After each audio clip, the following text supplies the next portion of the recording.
Hello students, today I am going to teach you lesson number 4 of Social Studies, Literary Heritage of India. So, man took help of expressions, symbols, drawings and sounds to communicate his thoughts, ideas, feelings and emotions to others. This led to invention of dialects and scripts. जो इंसान होते लोग होते हैं उनके पास मतलब expression, symbols, drawing, sounds of communication, उनकी जो थॉट्स होती है, आइडियाज होते हैं, फीलिंग्स होती हैं, इमोशंस होते हैं, ये क्या करते हैं, ये अलग अलग डायलेक्ट्स लाते हैं. डायलेक्ट्स मीन्स एक ही लैंग्वेज को अलग अलग तरीके से बोलना, थोड़ा थोड़ा डिफरेंट तरीके से बोलना. लाइक गुजरात में ही अगर आप कच्छ साइड चले जाओ तो वहां का डायलेक्ट चेंज हो जाता है. अगर आप काठियावाड़ साइड चले जाओ तो वहां पे डायलेक्ट चेंज हो जाता है. महसाना साइड चले जाओ तो डायलेक्ट बिल्कुल चेंज हो जाता है. मीन्स लैंग्वेज तो कहते हैं कि गुजराती ही बोल रहे हैं, लेकिन उसका जो बोलने का तरीका है वो थोड़ा थोड़ा चेंज हो जाता है. उसको डायलेक्ट्स बोलते हैं. इस तरीके से डायलेक्ट्स और स्क्रिप्ट्स का इन्वेंशन होता है. This script contributed to the development of language. इस तरीके से ये जो स्क्रिप्ट होती है ये कंट्रीब्यूट करती है development of language. Over a period of time language was being used for expression of thoughts.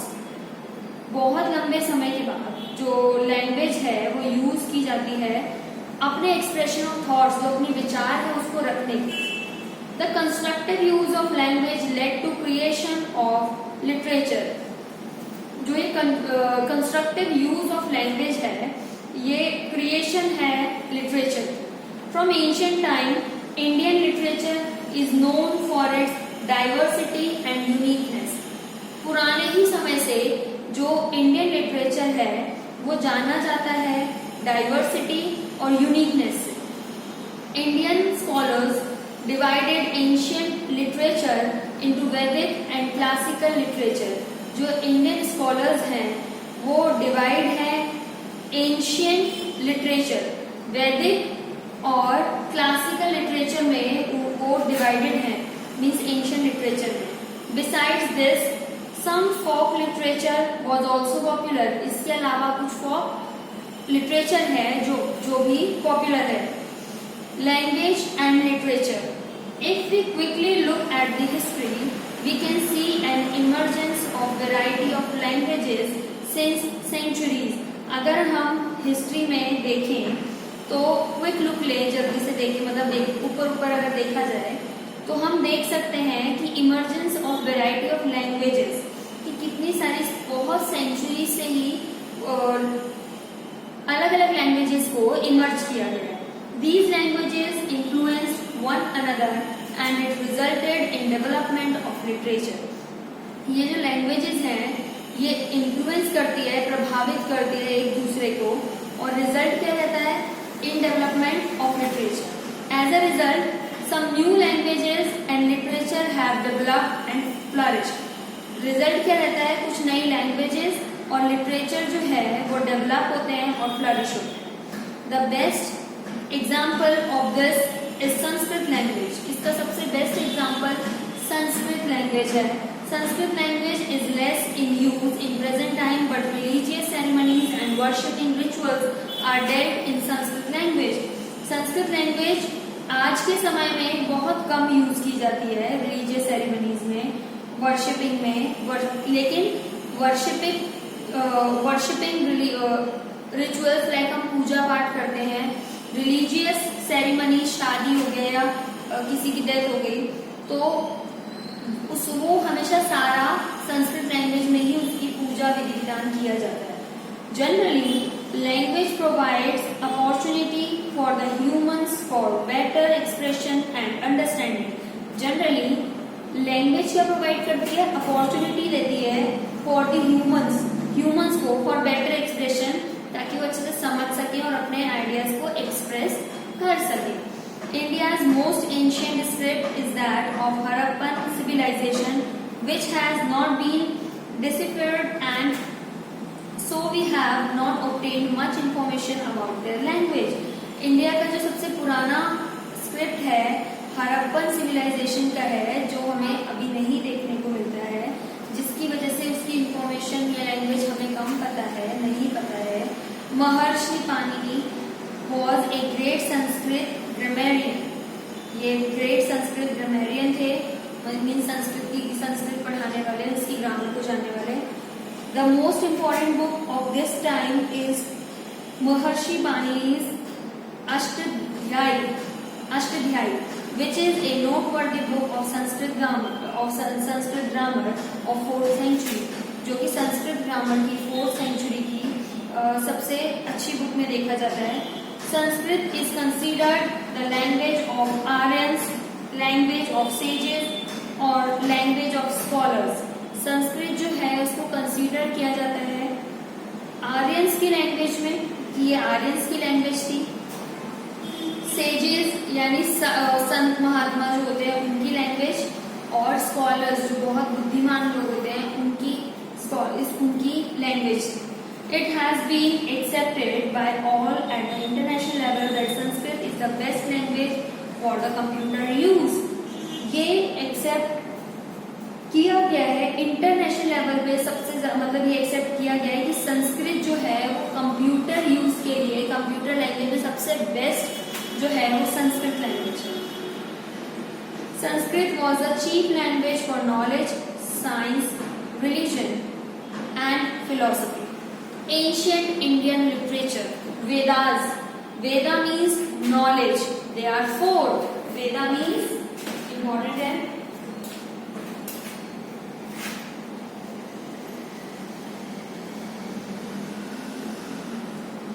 Veda means knowledge. They are 4: Rig Veda, Sam Veda, Yajur Veda, Atharva Veda. Rig Veda is the most ancient workbook of Indian literature. Vedas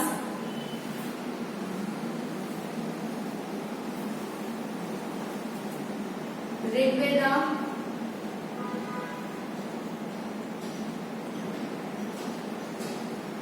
Samveda,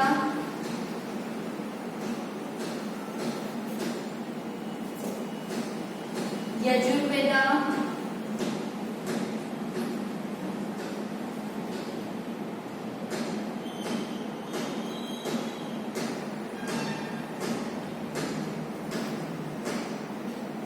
Atharva Veda।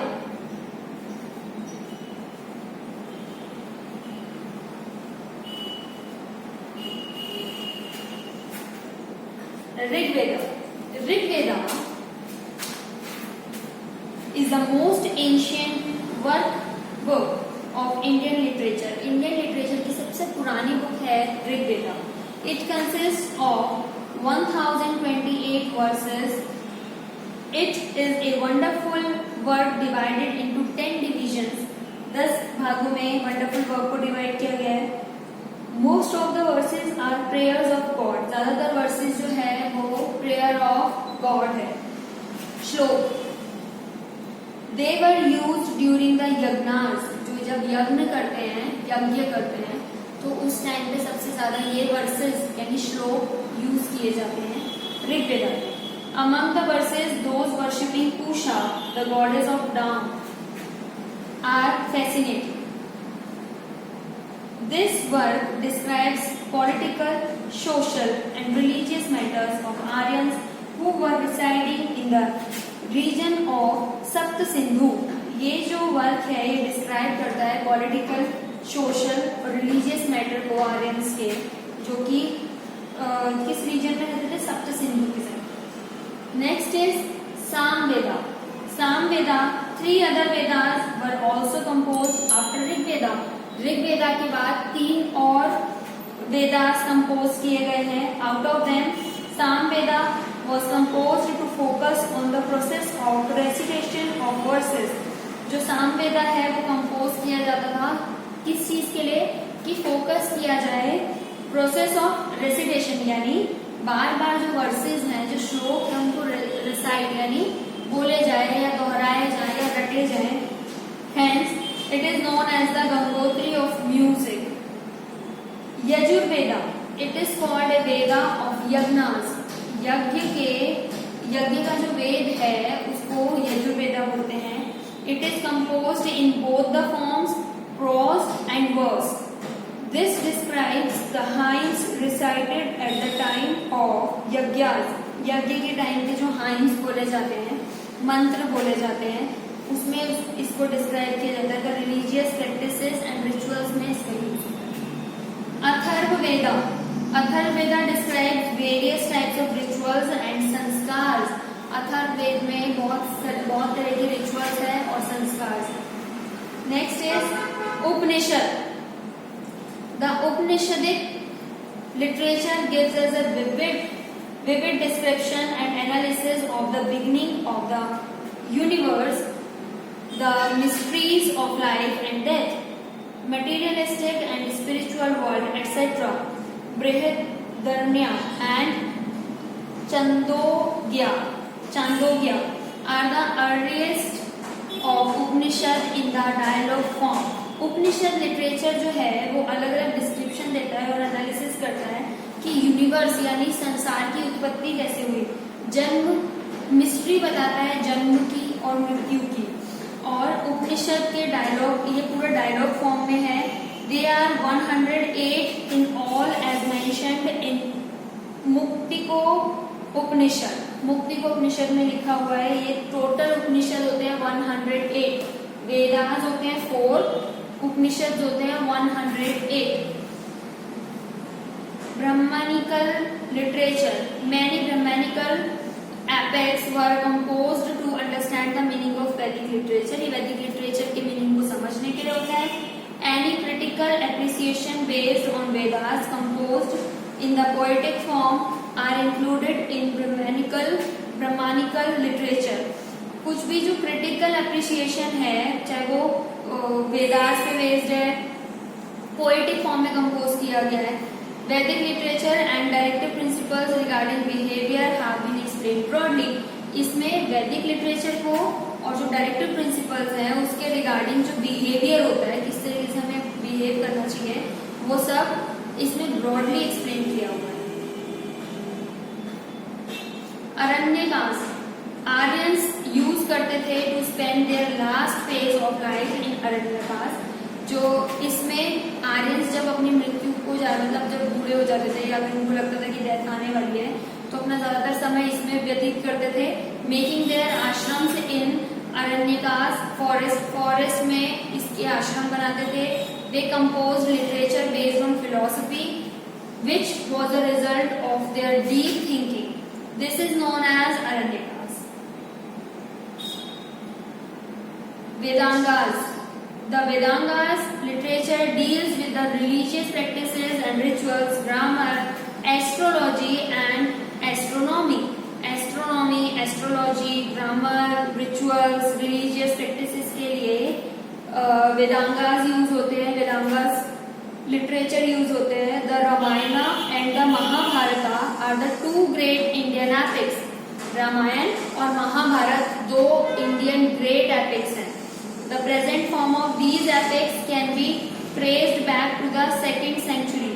जो present form है इन epics की उसको trace back 2nd century में भी trace किया जाता है। The Ramayana है the story of Ramchandra the king of Ayodhya. जो रामायण है, रामायण स्टोरी बेस्ड है राम भगवान पे जो कि किंग थे अयोध्या के। Ramayana is the smaller epic than the Mahabharata. Mahabharata से छोटा एपिक है रामायण। महाभारत वास्ट है। It narrates many attractive stories of adventure. Adventure की बहुत सारी अट्रैक्टिव स्टोरीज इसमें नरेट की गई है। The Mahabharata is the world's largest epic, has 1 lakh verses. Mahabharata पूरे वर्ल्ड की सबसे बड़ी एपिक है जिसमें 1 लाख वर्सेस हैं, 1 लाख श्लोक हैं। This describes the war between Kauravas and Pandavas. ये डिस्क्राइब करती है लड़ाई कौरवास और पांडवास के बीच की।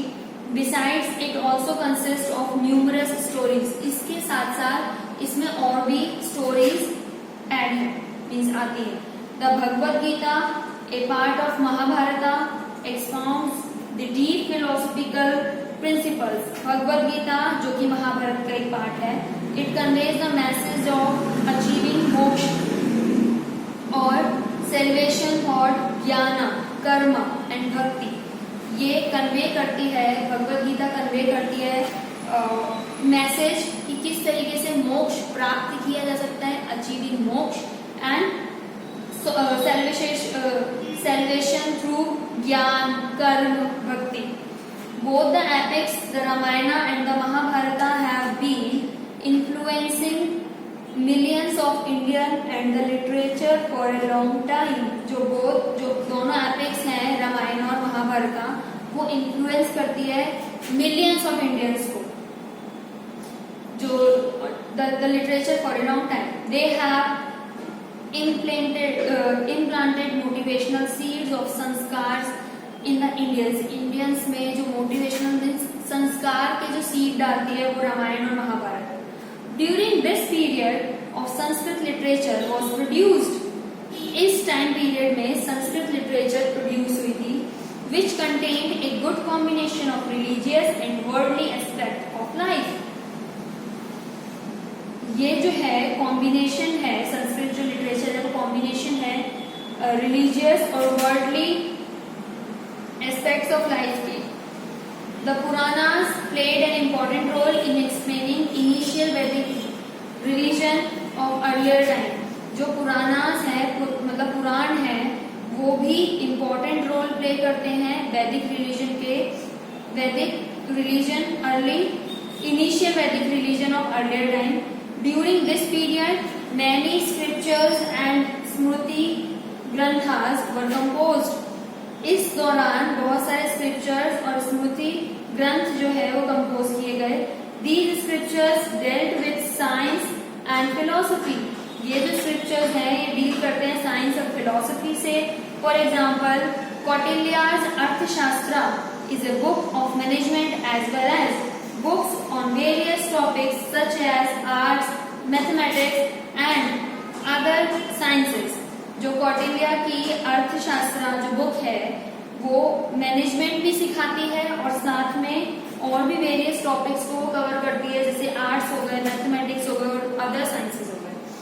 The Smriti Granth as explains the religious teachings, laws and customs.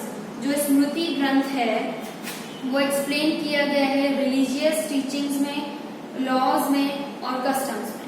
The earlier Buddhist literature was written in Pali. जो बुद्धिस्ट लिटरेचर है वो पाली में लिखा गया है. पाली एक लैंग्वेज है. As it is divided into 3 sections. Pali language को 3 सेक्शन में डिवाइड किया गया है. It is known as Tripitaka. Tripitaka के नाम से जाना जाता है. It consists of Sukta Pitika, Vinaya Pitika and Abhidhamma Pitika. ये 3 उसमें होता है. Sukta Pitika, Vinaya Pitika and Abhidhamma Pitika. Besides, many other works were also composed in Buddhist literature. इसके अलावा दूसरी भी बुक्स जो है वो लिखी गई है बुद्धिस्ट कंपोजिशन में, लिटरेचर में. Gupta period was known as the golden period for the growth and development of Sanskrit poems and dramas. जो गुप्ता पीरियड है वो जाना जाता है गोल्डन पीरियड जो कि ग्रोथ और डेवलपमेंट संस्कृत पोएम्स और ड्रामास में दिखाते हैं. The great writers like Kalidasa, Bhavabhuti, Bharavi, Bhartrihari, Bana Bhatta, Magha and many other belonged to the period. उस टाइम पे ये सारे great writers थे. और these Kalidas is known all over the world. इनमें से कालिदास जो है पूरे वर्ल्ड में जाने गए. His works Kumar संभावा, Raghuvamsham, Meghdoot, Abhijnana, Shakuntalam and ऋतु संहार are renowned for their best poetic and dramatic style. उनका जो काम है वो बेस्ट पोएटिक और ड्रामेटिक स्टाइल में दिखा कालिदास जी का. Bana wrote the Kadambari and Harsha Charita a biography of king Harsha. जो बाना है वो लिखी कादम्बरी ने, और बाना ने कादम्बरी लिखी, और हर्षा चरित जो एक बायोग्राफी है जो कि किंग थे हर्ष, उनके ऊपर लिखी गई, उनकी कहानी लिखी गई। Other works of the period are Bhavabhuti, Uttara Ramacharita ये रामचरित मानस का ही, रामायण का एक पार्ट है। भैरवीज कीर्तार्जुनियम, हाँ भैरवीज कीर्तार्जुनियम, विशाखा दत्तास, मुद्रा रक्षा, शूद्राक्ष, मृच्छकार्तिकम एंड डांडीज, दाश कुमार चरिता। ये सारी जो है ये उस टाइम पे भावभूति और भी जो काम थे ये लिखे गए। The subjects of these were political events, romance, allegories, comedies and philosophy. ये जो सब्जेक्ट्स है मीन्स ये सारी जितनी भी बुक्स लिखी गई है इनके जो टॉपिक्स है वो रोमांस पे है, कॉमेडीज पे है, फिलोसफी पे है, एल्गोरीज पे है। Versus were composed in earlier from the Gujarati language. बाद में पहले मीन्स गुजराती लैंग्वेज में भी और वर्सेज लिखे गए यानी श्लोक लिखे गए। In the course of time Gujarati language develop and many literary works were composed in it. पहले इस पे वर्सेस लिखे गए गुजराती लैंग्वेज पे, उसके बाद ये लैंग्वेज डेवलप हुई, देन इसके ऊपर कंपोज किए गए बहुत सारे literary work. The heritage of Gujarati language was made prosperous by literary contribution of Narsinh Mehta, Mirabai, Dayaram Akho, Premchand, Pritam and others who composed beautiful verses, songs, garba, narrative poems and chhappas etcetera. ये जो हमारा गुजराती हेरिटेज है, गुजराती लिटरेचर का जो हेरिटेज है वो प्रॉस्परस हुआ नरसिंह मेहता की वजह से, मीराबाई की वजह से, दयाराम आखो की वजह से, प्रेमचंद, प्रीतम और कुछ इन्होंने जो ब्यूटीफुली वर्सेस, सॉन्ग्स, गरबा लिखे गाए उसकी वजह से। After that the scholars like Narmad, Navalram, Kishorlal Mashruwala, Pannalal Patel, Uma Shankar Joshi, Mahipatram, Ruparam, Nilkanth, Govardhan Ram Tripathi and other enriched the Gujarati literature through their works। इन लोगों ने अपने जो गुजराती वर्क्स पे मतलब और वर्क किया और काम किया गुजराती लिटरेचर्स पे। द 4 द्रविडियन लैंग्वेजेस, इसके अलावा 4 Dravidian languages I, Tamil, Telugu, Kannada and Malayalam, developed their own scripts and literature. इन्होंने अपनी ही स्क्रिप्ट्स और लिटरेचर को डेवलप किया। Tamil is the oldest of these with its literature belonging to early centuries of the Christian era। जो तमिल है वो इन सब में सबसे पुरानी है, मीन्स 4 लैंग्वेजेस तमिल, तेलुगु, कन्नड़ा, मलयालम, उसमें सबसे पुरानी लैंग्वेज जो है वो तमिल है। According to tradition 3 literary gatherings and sangams were held at which many sages and poets recited their composition। इसके अलावा इस ट्रेडिशन के अकॉर्डिंग 3 लिटरेरी गैदरिंग्स और संगम्स हुए जहां पर बहुत सारे सेजेस आए, पोएट्स आए और उन्होंने रिसाइटेड देयर कंपोजिशन, उनकी जो कंपोजिशन है उसको रिसाइट किया। They contained many themes like politics, war and love. उन्होंने बहुत सारी थीम्स कंटेन करी इसमें, politics, war and love. The famous works of this body of literature includes Thutokoi, composition of 8 poems। 8 poems के composition को बोला गया है। The Tolkappiyam grammar है and Patthupattu 10 songs को मिला के बना गया है ये। Thiruvalluvar wrote the famous Kurai। Thiruvalluvar ने famous Kurai लिखा which is the verse deals with many aspects of life and religion। जो कि वर्स है जिसमें एस्पेक्ट्स बता रखे हैं लाइफ के और रिलीजन के। द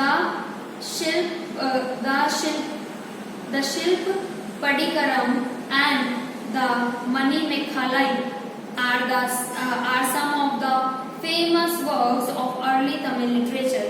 ये दोनों पहले तमिल लिटरेचर के सबसे फेमस वर्क है। ये चैप्टर छोटा है बट थोड़ा सा लेंदी है, थोड़ा समझने में और उसमें ज्यादा डीप है। इस पे जब आप नोट्स बनाओ तो नोट्स अच्छे से पढ़ के और ध्यान से बनाना, और साथ में जो बैक एक्सरसाइज के क्वेश्चन आंसर्स हैं वो मैं किसी वीडियो लेक्चर में आपके साथ डिस्कस करूंगी।